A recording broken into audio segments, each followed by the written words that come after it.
উড়িষ্যার বালেশ্বরে ভয়াবহ করমণ্ডল এক্সপ্রেস দুর্ঘটনার পর কেটে গিয়েছে প্রায় 7 মাস, কিন্তু আজও বুকে দগদগে ব্যথা নিয়ে রয়েছেন মালদার মৃত পরিযায়ী শ্রমিকদের পরিবারগুলি। এরই মধ্যে করমণ্ডল এক্সপ্রেস দুর্ঘটনায় মালদার মৃত 4টি পরিবারকে 5 লক্ষ টাকার আর্থিক অনুদান দিয়ে পাশে দাঁড়ালো রাজ্য সরকার। রাজ্য সরকারের এই আর্থিক অনুদান পেয়ে মুখ্যমন্ত্রী মমতা ব্যানার্জিকে ধন্যবাদ জানিয়েছেন মৃতদের পরিজনরা। শুক্রবার দুপুরে মালদা কালেক্টরেট ভবনের কনফারেন্স রুমে মৃতদের পরিজনদের হাতে এই আর্থিক অনুদানের চেক তুলে দেন রাজ্যের সেচ দপ্তরের রাষ্ট্রমন্ত্রী সাবিনা ইয়াসমিন। উপস্থিত ছিলেন জেলা পরিষদের সভাধিপতি লিপিকা বর্মন ঘোষ, জেলা শাসক নিতিন সিংহানিয়া সহ বিশিষ্টজনেরা।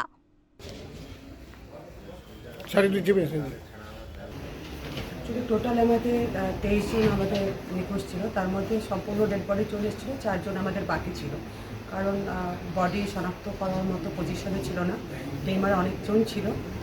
যাই হোক, পরবর্তীকালে যা প্রসেস হয় ডিএনএ টেস্টের মাধ্যমে সেটা করে দিয়ে তাদের বাকি ছিল আর কি। আমাদের অনারেবল সিএম শ্রীমতী মমতা ব্যানার্জি প্রত্যেকটা পরিবারের জন্য ফ্যামিলি বেনিফিট যে 5 লক্ষ টাকা দেওয়ার কথা, সেটা যে 4 জন ব্যক্তির জমা বাকি ছিল তাদের পরিবারকে আজকে আমাদের জেলা শাসক শ্রী নিতিন সিংহানিয়া ডেকেছিলেন, ওনাদের হাতে আমরা সেই চেক তুলে দিলাম।